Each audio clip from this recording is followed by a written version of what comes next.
Ndugu zanguni, sote tunaelekea kwa Allah, lakini stage ya kwanza ni wapi? Ni hapa ndani ya haya mashimo ambayo kwamba tunayaona hapa ndani, na kila mmoja katika sisi, kwa kupenda ama kwa kutopenda, kwa kupanga ama kwa kutopanga, ni lazima tutaletwa sehemu kama hii.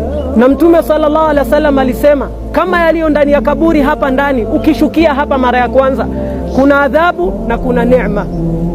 Kwa yule ambaye kwamba alimhifadhi Allah, Allah anamhifadhi hapa. Kwa yule alimkasirisha Allah, hapa hana amani. Akisema ndo kwa sababu kaburi kama hapo utaenda kupata shida, jua siku ya Kiyama ni shida zaidi. Na kama kaburuni ukikuja utapata neema, basi jua siku ya Kiyama ni neema zaidi. Ndugu zanguni, ni swali tu, nani katika sisi hana uwezo akisikia adhana aende msikitini? Nani katika sisi hana uwezo wa yule msichana aliyenaye kama girlfriend yake kutumana wazee waende kwa babake wamzungumzishe, ukuwe naye kwa radhi za ambao kwamba ni wazazi wake? Nani katika sisi hana uwezo? Nani katika sisi hana uwezo wa kufanya kazi ya halali, asidhulumu Waislamu na wasiokuwa Waislamu? Nani katika sisi hana uwezo wa kutoa sadaka? Nani katika sisi hana uwezo wa kutendea wazazi wema?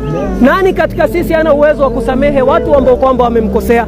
Haya ni majuto ambao kwamba usipoyafanya unayabeba kaburini, na Allah anasema kalla, hakuna ambaye kwamba anaenda anarudishwa. Kwa hivyo ni kujiandaa, kujua labda naweza kutana na Allah leo jioni. Usikutane na Allah hali ya kwamba swala 5 hujaswali.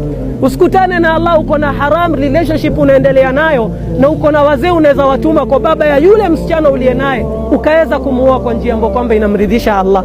Usiende kukutana na Allah hali ya kwamba uko na mzazi ambaye kwamba umemneglect. Usiende kukutana na Allah na wewe unaenda kufurahia ndani ya furaha ambazo kwamba zinamkasirisha Allah.